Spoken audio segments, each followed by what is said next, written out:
Welcome back to the next episode of the John and Joe podcast. Welcome. Last time we reviewed... last time we reviewed... The Giving Tree. The Giving Tree. 2 times ago, we reviewed... The Beauty in Battle. Beauty in Battle by Jason and Tori. And I went through all the platforms and brought together a list of people and... Thousands. Oh, yes. So I had John... Hours to count them up. Yes, I had John pick a number between 1 and 1,000. Yes. And the winner for the book, and we do have the book here, so we will hand it to you. The winner for the book is Heather Smith. Congratulations. Yes. You get a copy. It's not a signed copy, though, is it? We had one, I thought. We're keeping that one. Okay. If we do, we should keep it. It was worth millions. Oh. Yes, we do have a copy, and we will pass it out maybe on Sunday. Yeah. We may see you on Sunday. Yes, we might. Okay. This book was a different book. Yes, it is very different, and I rather enjoyed it, doing something off the beaten track that we've been doing. And the Way to I always say the Way to Valor, but it's the Way of Valor. I could go with Way to Valor as well. I'm just going to say this now because I have a feeling I'm going to say it later on in the podcast and say it wrong. So it is The Way of Valor, written by Angie Taylor. This is the way. Yes. And the first thing I wanted to just get out there was, what is Valor Global? I think it'd be good if everyone gets a little peek of what this book is kind of about. You could take over. Yeah, well, we're certainly not experts, and we don't know everything about Valor. Yeah. So this is our opinion of what we know from learning it just from a couple people and looking on their website and now reading their book. Yeah, so obviously with young children, schooling has become really important to us. Mm-hmm. And so there were a lot of things, like any past experiences, I think when you look back in life that you just didn't like. And so there were some things about schooling that we liked. There were some things that we didn't. And even in our early years of getting the girls into school and stepping back into that realm after kind of being out of school for a little bit, there was a lot of reminders of there's just a lot of maybe structure or ways that things are done that might not be as conducive as we would like for our girls because and for us because we're all created differently. And so without jumping too far ahead, so we just started keeping our eyes and ears open at the end of the day. We didn't feel like we wanted to homeschool. No. Joe didn't want to do that. That's not really who she was, and that's fine. And so, Grace is in a Christian private school right now. And so we just have been always looking for options, always keeping our eyes open to what other people are doing. As perpetual, forever learners, we just always have our eyes open to things. And so a couple of the people that I was following, what the world would say, successful people, I caught a glimpse or two of that their kids were doing some type of an online school, which isn't out of the normal. But the thing that stuck out to me was that these were highly successful individuals who were traveling all the time, and their kids were always with them. Their whole family was always with them. Mm-hmm. And I thought, well, that's really interesting. If this is a highly successful individual, surely they're not going to forfeit or jeopardize on education for their children. And so I just piqued my curiosity as to what that was. And that was Valor Global online. I don't know if that's part of their name or not, and so it took me a while, kind of saw it here and there. And then I ended up following one of the co-founders on social media, and a lot of what he was saying really started resonating with what we were feeling, just where we were at in life, where our growth was in life. And then when they started talking about education, it was just, it was like music to our ears, really, because it was a lot of things that we were feeling, experiencing, and they had already kind of been down that path. So it was really good to be kind of assured of that. So started following him. It's Doug Wood. And so it was really positive. I ended up reading his book where he talked about it a little bit. And then we came across the other co-founder who wrote a book as well who talked about her experience from public schools and everything that she was in, and to what eventually led her to starting this type of school. Mm-hmm. Man, I feel like you just said it all right there. Thanks. It's all good. No, I love the story of how we found this, because this is not something I even thought that was possible. Because I've always known that I was not a homeschool mom. So it was interesting. So Valor Global, I feel like I didn't answer your actual question I gave in the Okay. intro. Valor Global is an online school, very entrepreneurial minded for kids, but very, it's faith-based as well. Mm-hmm. So it's a very unique approach to bringing out who your child really is, who God made them and created them to be, instead of just putting them through a regular traditional system. It's more geared towards who they are and kind of drawing that out of them. Yeah. And on top of that, it's accredited. And it's accredited, which is a big deal. Yeah. And they do have school locations, but they also... Yeah, they have a couple, right? Mm-hmm. Yeah. Not only in the States, but in other countries as well. In other countries. Yeah. I'm going to go... I listened to all of her book, and it was just really amazing. I love her stories. I can't wait to share you some of her stories. But she really starts off with, are we letting our kids take ownership of their life and take responsibility? Yeah. Because that always hits home as a mom, because we want to be that motherly, like, what do you call it? Helicopter almost. The helicopter mom that's always there and is going to help them and protect them. But is that really showing them that they can take ownership over their own life? And, and it's such a big deal in parenting and relating to, obviously, during school too. So I think a lot of this is really parenting. Yeah. But I believe that, a well-balanced school is basically that. You're an extension of the home is what I would love, right? And it's an extension of who the parents are and who the child is how I see that. And yeah.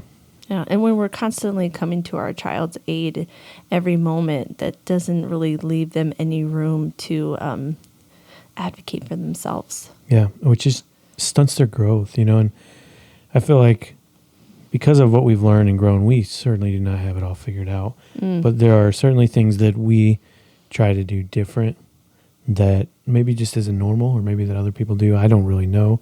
To be honest, I don't study a lot of other parents and their techniques. I'm just trying to survive my own. But one thing that is really important, it happened last night. So last night, we were putting the girls to bed, and Grace had gotten, I've never even seen this. It was a finger light or something. Yeah. So it's a little light that goes on her finger. Yeah. And so the rest of the story is her teachers gave it to them, especially during this readathon time, so that they could read books in bed at night, right? Which Joanne and I have always said girls could stay up pretty much within reason as late as they wanted to, reading books, as long as they were in bed. We were going to let them do that.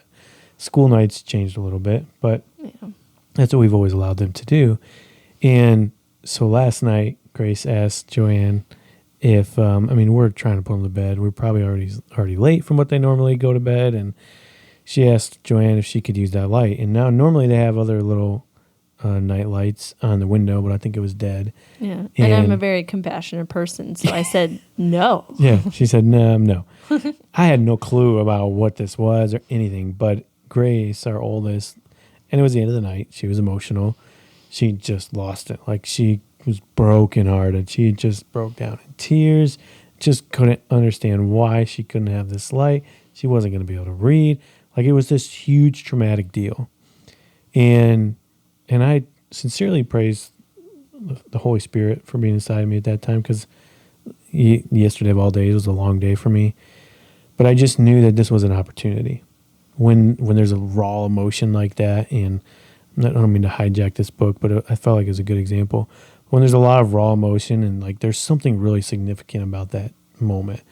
And it's extremely easy for me, especially as parents, when you hear stuff all day and you're at the end of your day, to look at your kid and say, stop crying and just go to bed, right? Yeah. And what we've learned is that we're not helping them work through that problem. We're completely invalidating their emotions and what they're feeling in that moment and telling them, this is how you deal with it. You deal with it by stopping, you don't feel, you go to bed and you do what you're told. Well, that works really good in a socialist type of environment, not in the world, and certainly not the type of children that we want to raise, because it doesn't help them work through it. And so what I proceeded to do was not throw Joanne under the bus and say, just use it, it's not a big deal. I took Grace down, or sent her down, to remove her from the environment and say, okay, let's talk about this.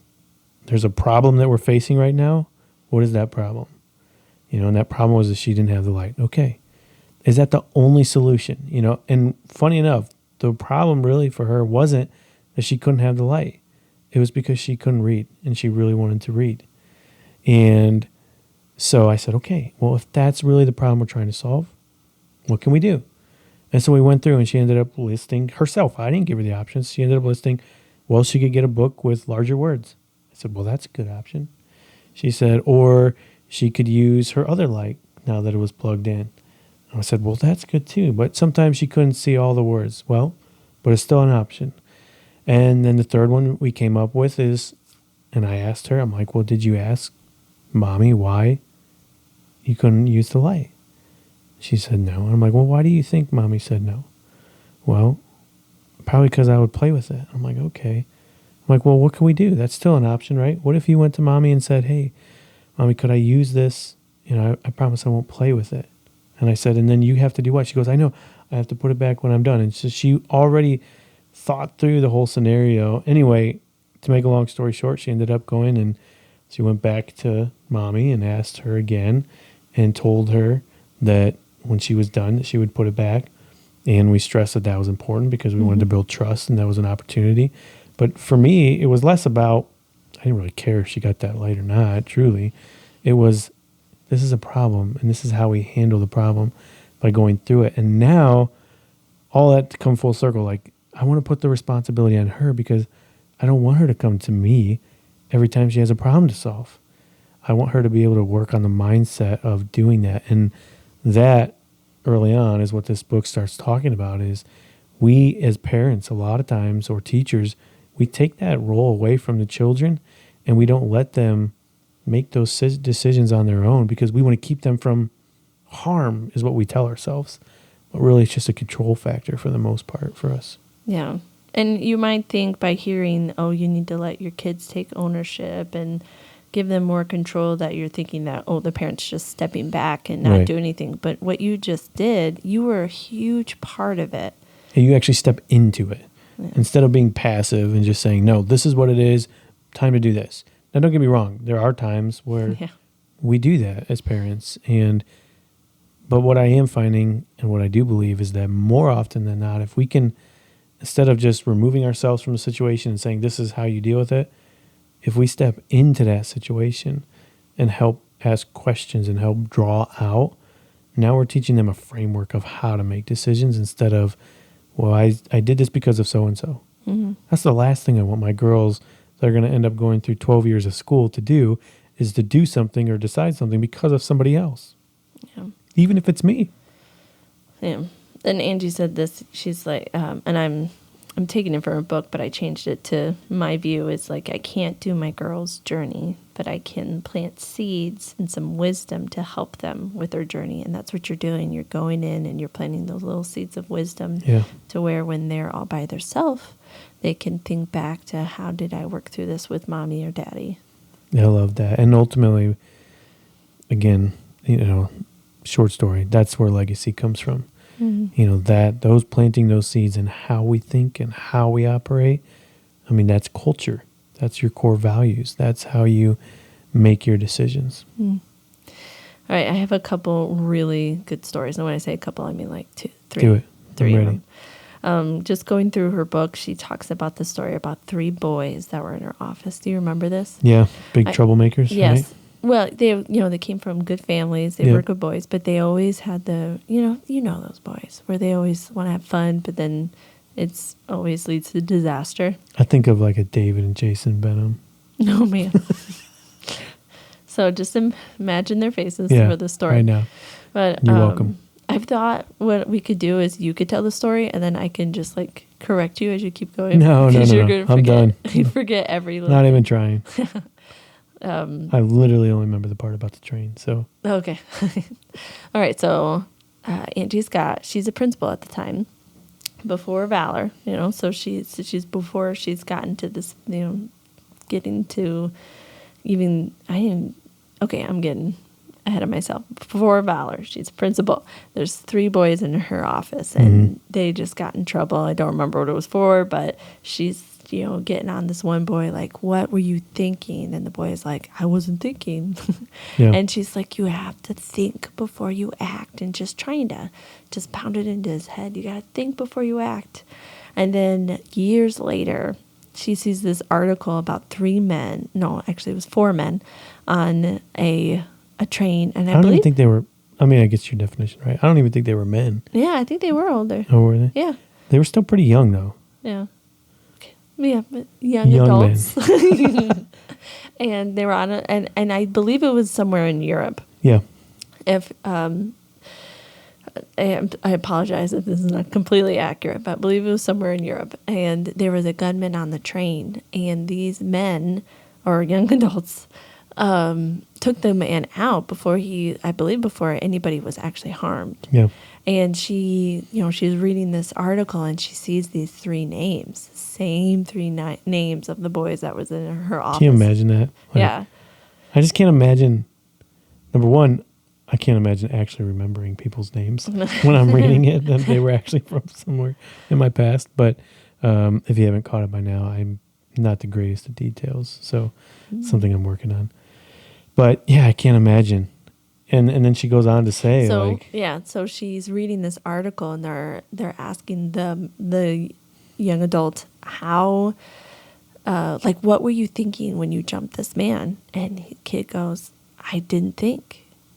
And she just thought, wow, I'm so glad he did not listen to me. Yeah. It just makes me think, going back, especially, seeing kids growing up in my school and thinking like, yeah, I remember those kids that, they did not think before they act, and they did really dumb stuff, but it was just more of a way of saying that was wrong. But hey, I know, I noticed that you're this type of person, and you know what? I think that's a strength, and I think it can be used for good, and I think you would really benefit to do this, and so she was so thankful that this young adult then didn't think about it, and that he jumped in and made this decision right away and saved lives. And what was so neat is that was early on when she first had him in her office, and when she's reading it, it's later on, and now she's trying to help correct some of those old thinking and the old way of educating. And so it was really good. Really a good affirmation for her too of, this is why things have to change. We can't continue to teach the way that we always have. Yeah, I know I jumped ahead. I didn't really talk about how she started off as a teacher in the union. And she had a boy that had visible signs of abuse at home. And they just wrote it down in a file and put it away and didn't do anything about it. And she's just, this is not right. Yeah, like one day he came in and I think there was something on his face, very visible. A curling iron burn on his neck. That's what the story was. Yeah. That's what it was. And she's like, there's absolutely no way. Yeah. And to this point, like she was like, she had enough. And so she went down to whoever the head person was. And she goes, there's just no way. Like we have to do something. And the person just looked at her and said, so I believe his story. I believe his story is it. Yeah. And so she, again, helped early on in her career, helped thinking like something has got to change because you're just not conforming kids to a way of educating. It's just not the best way to educate them. Yeah, so jumping ahead to raising up creators is a big thing in the school, and they do that a lot by serving. So the first time they decided to do a mission trip, I believe this one is to Haiti. And they're like, okay, we're going to go there. We're going to, this town, they need lights and they need clean water. So Yeah. we're going to set up this. Yeah. And then a year later, they come back and the lights are broken and they're not even using the water. Yeah. You know, the machines is completely done. And so they put it on the kids. Like, kids, you know, this is something now that's for you. Think about this.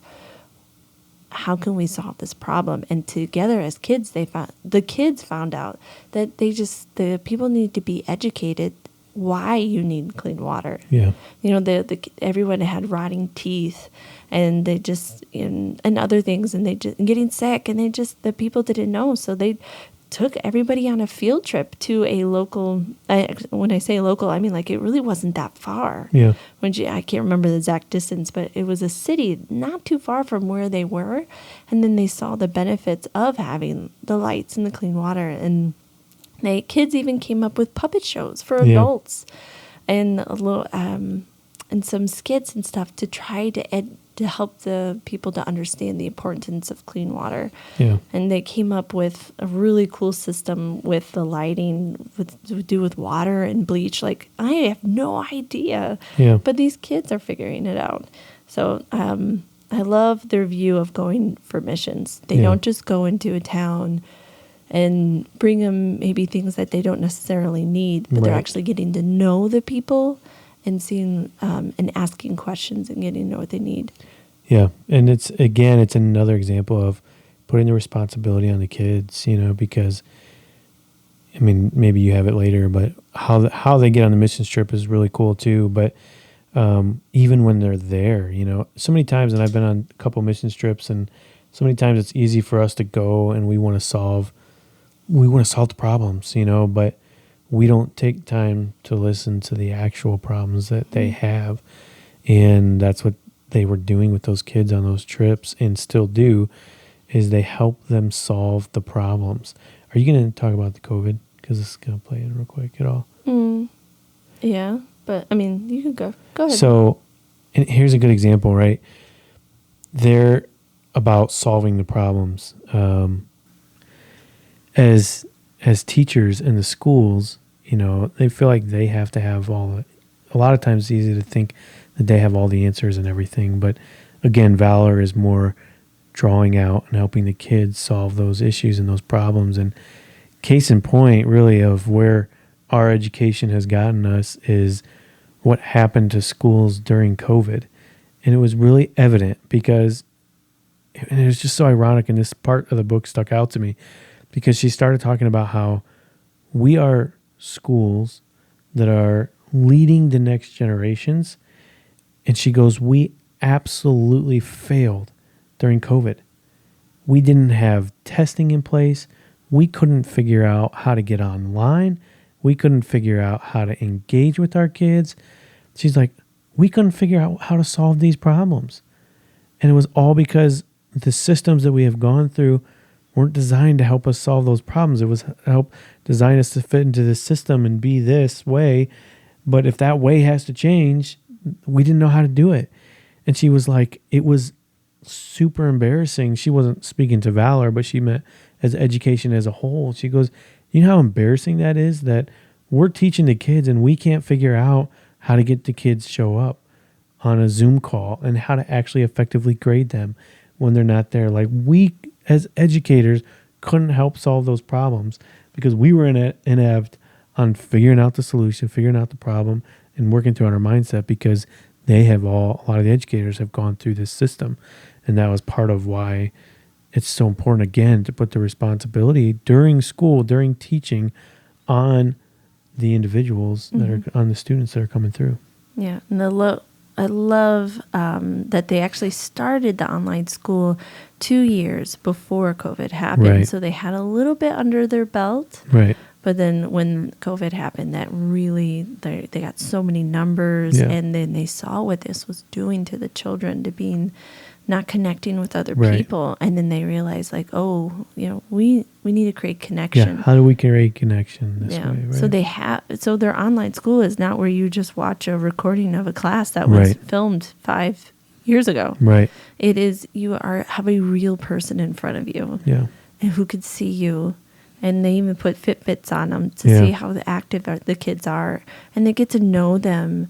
And so they see when your kid is struggling and ask questions.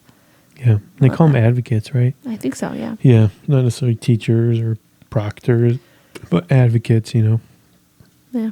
Love it. My next story that I want to share, because this is just a sweet story, is they were actually on their way to Mexico, and all the kids were like smuggling pantry foods into their backpacks because they really wanted to help out this family when they went down there. And they all made it down there, and they were just so excited, like, look what we brought you. And of course the family was so excited, and the mom was expecting a baby. And while the team was there, or not team, but the school was there, she went to labors, I believe, and she went to the hospital with her husband, and they were all so excited. There's going to be a new baby, and they find out that the baby died. Yeah. And it was so hard. It was in that moment they realized that pantry food was not what they needed. Yeah. And they kind of, all that hype of bringing all this stuff that they need, and they realized, no, there was a bigger need. And the need was to pay for the hospital bill, to pay for the funeral for this baby. And I'm going to get emotional because it's so sweet. It's a powerful story, yeah. But the kids, This was a student suggesting the students came up to them and said, hey, can we use the money that we have saved to go to Disney after this and give it to the family to help with the funeral? I'm like, whew. I'm pretty sure I started crying just like this when I was listening to it. Yeah, I just can't imagine that. But that's in us. That is in all of us. Like the reason we feel emotion even when we hear that is because it's in us. Why doesn't that happen more often? In my opinion, because we don't give them a chance. Yeah. We don't allow our children. I mean, these are 7 to 11-year-olds. These aren't always teenagers in this situation. I don't think it was in that story. These are children, but we don't even allow them to go to another country to be in a position to where they have to think for themselves and see real world problems and then figure out solutions for them and what they can do. We just miss it there. Yeah. You hear the phrase like, you can change the world. But like, is what we're teaching them, our kids, like, is that equipping them to do so? Like, what are we giving them to really change the world? Because they, those kids, that's what they're doing. It's just, it's pretty neat.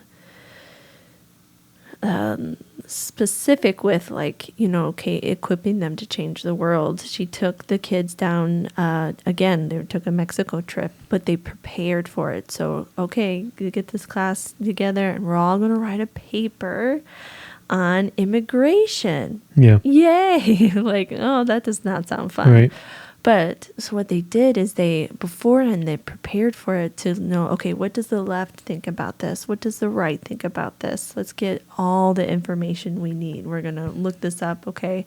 But before we write out what, our opinion of it, we're going to go down and experience it. Yeah. So they took them down to the border, and they actually they just sat and watched what it was like. And then they went back home, and then they also got a biblical view of it as well. And then they said, now you are equipped, and let's write a new immigration policy. Yeah. So it wasn't just like, go look up some books and come up with a 5-page paper on it, and that's it. Where they just go to a website and copy and paste. Yeah. No, this is like deep, like we are equipping you. Yeah. These kids. Not just unilaterally. Like, I don't know if you'll get to that later, but we're not just going to equip you with our beliefs and what we believe is true. Yeah, we're definitely going to talk about that, but you can go ahead. Which is super powerful. I mean, I know I'm jumping ahead, but she makes a statement in there that just made me pause the whole book. And she said, I almost left, very similar to this, not verbatim, but I almost left Christianity, not because I didn't think it was true, but because that was the only thing that I ever was taught. I almost didn't, or I think she even said, like, I almost didn't believe in Jesus Christ because it was the only thing that I ever heard. And that was so profound because, not throwing any stones here, but that was all we had heard growing up. And now we specifically, even you and I, like, we are equipping ourselves to be in the marketplace where every day we're encountering not people who don't believe, spirits, a whole bunch of different things, right, in our everyday lives because we're in the marketplace. Well, our equipping growing up was very unilateral on this is what we believe, this is what it is, this is what the Bible says, blah, blah. And I'm not negating the truth to any of that. But I never heard anything else. I didn't know what atheism was or agnostics other than a definition, right? I didn't know about evolution. One of the most powerful things she talks about, and when they teach creation in their school, is they don't just teach creation from Scripture. They actually will teach on evolution as well, and they'll actually teach on the different views. Do they highlight and show and maybe add validity to what Scripture says? Maybe, but more so what they're looking to do is have the student say what seems, what's right from you and draw that out from them because they believe, like we all should, that they were created for a specific purpose from the Creator, and that if truth is presented, we're going to know it. The truth will set us free. And how much more equipped, that's what I get excited about. Like, how much more equipped are these kids going to be just in the immigration? How much more equipped were they now to actually write policy because they've experienced it? They were there. Hopefully, maybe they talked to people there. Like, they really lived it. They read it. They heard opposing sides. Now they could come and form their own conclusion and work to make progress and work to make it better. Yeah. And with Angie, like, it was college, she had a professor in front of her and she's like, oh yeah, I can fight this man all day about Jesus. And then he brought up some stuff that she just didn't know. And that's what made her question it. And that's why, like, I see where educating also in different views. So you could see in comparison that way when when I would think if my child were to get into that same position, I would want Grace or Gwen to know both sides and to be able to know in herself what is true and then not let another professor or student or anybody make her doubt what she, what she believes in. Yeah. And especially when it's their choice and we gave them the choice to make that opportunity. I mean, they always have the choice, but we certainly, if we only give somebody this much information, that's all they're going to have to make their choices off of. But if we were to expose all the information and say, this is what we believe is truth, and this is why, and here's our case, but here's this information over here too, and allow that individual to draw their own conclusion and their own truth, how much more powerful is that for that individual? Yeah. Another chapter, she talks about having the kids be in solution-oriented mindset. It's definitely something I hear a lot, that when you have a problem, the best thing to do is to complain about it. Yeah. To not actually come up with a solution for it. So that's something that they focus on and look for with your kids, and is and I love this. I'm not going to go into another long story, but the story she has with the kids between a problem between a teacher and a child, or a teacher with a parent or something. Or a teacher and parent, yeah. Like, what, if the kid is not being played on the basketball team, like, is the kid going up to the coach and saying, hey, coach, what can I do to get some more playtime? Right. Like, instead of just going like, oh, the coach never plays me, and just complain about it. I like that part. But the next, she uses this story, and I relate to this story. First, I'm going to go into it because I really struggled in school, and I believe I'm not like diagnosed with dyslexia, but I definitely believe that I struggled with a very, with the more mild case. It's not very strong or anything. But she talks about the monkey and the fish, and I believe this came from like Einstein. But, there's a monkey and a fish, and the monkey's just jumping up and down and excited, and the fish is just flopping on the ground. And the teacher comes up and says, okay, we're all going to do like a race. We're all going to do a race. All right, the first one up to the top of the tree is going to win. And of course, the monkey claps because he's so excited. And then the fish just kind of flops around. And then, teacher's like, ready, set, go. And then the monkey races off right up to the top of the tree. And then the fish is just left there flopping around out of its element. Yeah. But then everybody praises the monkey for what it could do.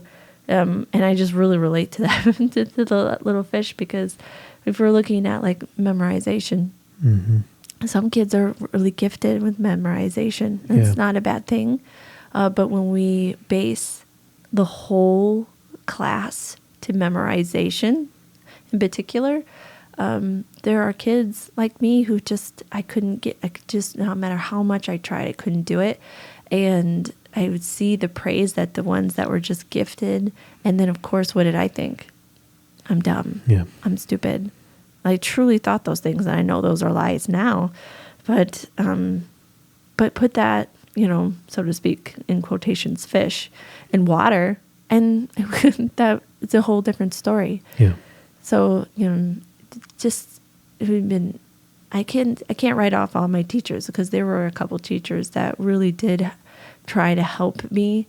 But I really did feel alone in this, and I didn't even know what dyslexic was until years after high school. Yeah. So it's definitely a passion of mine to figure out the individual child and what they need to grow. Yeah. And in what environment. It's incredibly important, because at the core of that is identity. Mm-hmm. If that goldfish, and there's a quote about this, and I can't remember what it is, but if that goldfish lived his whole life comparing himself with that monkey, and he would go through his whole life thinking he's a failure. Yeah. He really isn't. It just, that wasn't who he's created to be. Mm-hmm. And so now relate it to ourselves and to our children, especially when they go through a very systematic, very assembly line approach to education, that if they don't fit into this mold, that means this. And typically this is you're failing, it's not working, you're not hitting the mark. Those are all huge attacks on identity. Yeah. Huge attacks. And then none of this, and if you hear that this is a cop-out for doing work, then I ask you to start from the beginning again, because it's actually the opposite. It's doing more work and not forcing people to fit into a specific system, but it's to use a tailored individual approach to every person, because we were all created differently. And that it's not to judge this kid or this child against this child or this person against this person. Let's speak to our real life. No, we were all created individually, and our journey is inward to find out who that is. And that's our journey with our children, is to journey along that with them to help pull out who they are. Grace and Gwen, our two children, are completely different. It's literally a joke. And maybe at some point they'll grow out of it. I don't know. But if one person likes this food, we know the other one is just not going to like it. I have no idea why. With rare exception, that's the case, except for cottage cheese. They both love cottage cheese. But, and take that to all their personalities, and I'm sure a lot of people, you can agree with that. You have to treat them with an individual approach, each and every one. Yeah. And our schooling, we know that for parenting. In fact, if you're a parent, you probably know that, and you're like, yeah, duh. Why should our schooling be any different? Mm. Why in school do we try and force them along the same trajectory as every other one else and fit them into a mold when we're all different? Yeah, that's good. When Valor went through the pandemic, they decided that we all really need to get connected. So they had an event where families could come together from the online school. And I don't know where it was at, but it was something kind of like a Great Wolf Lodge, It's a really fun place. And it was for the families, not just the children. Yeah. They're definitely we're here to help, but we're here to work with a family too. Yeah. And one thing that I love that Angie has the families do was create family creeds. Yeah. Super powerful. And they'll do that on some of those retreats when the whole family comes together and they develop those. Yeah. Yeah. Because we have, like, John and I, we have core values, but like family creeds, I feel like they're slightly different. They're a little more fun. I like it. But it's, I kind of wrote down their definition of it. It's like everyone is involved, and it's a statement of understanding that defines who you are and what you are about. They are identity statements you can attach behaviors to. Yeah. So it's really it's a quick definition of your culture. You know, core values tend to be really long, or they can be. And then, but this creed or this identity is quick. This is who we are. This is what we represent. This is how we behave. This is how we act. Yeah. And doing that together as a family. I was going to say, we haven't done this because, I mean, Grace, she's 5, and we got right. Almost 6, and then Gwenny, who's 3. 5 3/4 now. That's her thing. 5 3/4. Yeah. And so it's just, I cannot wait. We haven't done this. Yeah. So, like, I cannot wait till It's the girls are exciting to look older to, to do this with them. But I was going to ask you, John, like, what would be one of the family creeds? Putting you on the spot. That's okay. I'd say, you asked me one, that's super easy, because for me, it's, you know, we intentionally act authentically, you know, like we operate inside and out authentic, because that's a lifelong journey of finding out who we are. The only way you can be authentic is if you truly, truly know who you are. And that, at least for me so far in my 32 years, has been a lifelong journey. Yeah. And I feel like I'm just getting started. And she talks about this on the book, and we'll pretty much finish off with this, because this is something I learned in the last couple of years of my parenting, and it has been huge. So we have, you know, we're going to get to that place where the family has family creeds, and the kids have a part of it because they help make it. So when they slip up, or even when we slip up as parents, we can go back to that and say, hey, right here, I was not being authentic. Yeah. And as a parent, can you imagine how powerful that is for your child to see, I messed up. Will you forgive me? I think that is, someone in our office says that's a superpower, right? Because this is a Brene Brown book, right? So flashback, but it's really easy to be the parent that pretends that you're perfect. Like, that's the easy thing. And you can do that for your child for a good amount of time. Pretend you have it all together. You have all the answers. You have all the direction. You're always right. And pridefully, like, as a parent, that can seem really easy. Yeah. I promise you that gets really exhausting, though. Like, there's no way you're going to tell me that's not exhausting at the end of the day. But for a parent or an individual, especially, and I've watched Joanne model this better than anybody I know or have read or been exposed to watch somebody, especially a mom, go to a 3 or a 5-year-old and say, hey, I didn't act right. That's not how we're supposed to do it. And I'm sorry. And ask for your forgiveness. That's a radical different approach. I mean, how many of you have ever gone and apologized to your 3-year-old or your 5-year-old for doing something? Like, it doesn't happen. But what you're doing in that moment is you're being real for your child, because that is life. That is how they're going to operate. That is how they're going to go forward. It's not a matter of if they're going to fail or if they're going to hit hard times. It's a matter of how do you handle them? And we as parents get the opportunity to model that. And that is so beautiful. There is so much strength in that. I promise you, everybody that just heard that you do that, like, nobody looks at that as weakness. It's not weakness. It is an unbelievable strength that truly only comes from knowing who you really are and who you're created to be.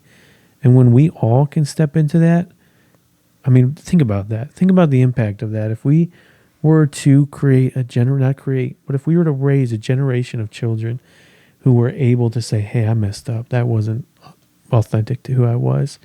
Will you forgive me? Can we get back in? And then we have a world that isn't perfect, because we're not perfect. But we have a world that says, I do know who I am, though. And I do know that I acted out of that. It happened even with me in the last couple of weeks. There was a moment in my life, and I had to come to you and say, I'm sorry. That wasn't who I am. And I'm really sorry for that. But that's where our relationship gets built. And that's where we can grow. And that's where you know that I'm not perfect. But it's not about being perfect. It's about how you handle those situations. Can you be real? Can you build trust? Can you build authenticity even in those really deep, hurtful, struggle moments, right? And that's what our kids have. That's childhood. That's growing up. It's the fall down and scrape your knee moment. I don't want to keep my girls from that. I want them to be able to fall and experience pain because it's going to happen. Yeah. You know, I'm not going to let them do something that's detrimental to their health, just like I would keep you from doing something that would be detrimental, you know? But there is a time when we have to learn and we have to experience that and we have to grow and we have to learn that process through that. Yeah. That's good, babe. I have lots of opportunities to ask for forgiveness because I mess up a lot. We all do. And it does not feel great when I do. Yeah. Like every time I'm always like, oh man, I gotta go apologize. Oh.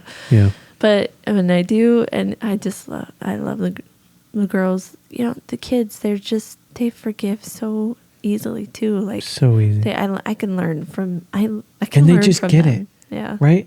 I mean, I know, like, even when I go to Grace or Gwen, I don't know. I haven't had to do it to Gwen, knock on wood, because she probably wouldn't let me live it down. But Grace will, and Grace will just as a child would, right? Looks at me and goes, it's okay. We're not perfect. Like, that's literally what she'll say. We make mistakes. But we as adults, like, we don't model that out. Yeah. But for a kid, it's like, yeah, it's okay. Like, we make mistakes. Yeah, duh. Actually, that's what Gwen says all the time. Whenever she messes up in any way, she looks at me and says, it's okay? Actually, now she says, oops-a-daisy. Oops-a-daisy. Where did that come from? I don't know. But she says, She oops-a-daisy. says it all the time. It's okay. Now. Yeah. So she might be. She's farther along. Yeah. All right. So to recap, I mean, there's no way we could recap. There's so much in this book. Yeah, there's I feel so like we much more that we pulled missed. only a couple things out that resonated with us, which is what we do. Highly, if you have young children, Yeah. I highly recommend that you read this book. Yeah. If you have any student, it doesn't have to be young. If you have any kids in school right now, read this book because I'm telling you, there's a better way. I'm not saying Valor's perfect, and I'm not saying they have everything figured out. I don't even know their whole system because our girls aren't in it yet. They're not old enough. But it's a different approach to education, and it'll start to open up your mind to stop doing the same thing that we always do, because we know what happens, and that's with that we get the same thing that we always have. That's insanity. And so reading this book has just continued opening our minds to growth that we've already been experiencing, but now how do we continue this even now in our girls and looking at their education? Because at the end of the day, as a believer and a faith-based person, like, education and where it's headed is, I mean, we've talked about it. Like, we know that in the upcoming years, you know, we have a couple more years here where it's going to be kindergarten for the most part, you know. So we have a couple more years of it. But we know that as the girls get older, like, this is something that will be an active role in our lives, because education is important, and we are not going to just hand it off to the public school or to any teacher, because it's on us at the end of the day as parents to educate our children. And so we know, and we're looking forward to, what does that look like, and how do we start working towards that now? Yeah. Like it. It's a good book. Read it. Angie Taylor, Doug Woods, the other co-founder, he's got a book too. But this one's specifically about valor. So I'd recommend it to all parents. Yeah. And we'll do our normal. We'll give it away to anybody that likes, comments, shares, tweets. We're back on Twitter. We should get on Twitter now. I know you don't watch news. Elon Musk bought Twitter. Oh, okay. So, yeah. How much? $44 billion. Yeah. Rumor is next he's going to buy Doritos and make sure they're filled up with Doritos now, and there's not empty space there. Oh, finally someone will. There's a whole bunch of memes out now. That's pretty funny. Anyway, that's it. Like, follow, comment, share. Hope you enjoyed it. Read this book. It's really powerful. Yes, thank you.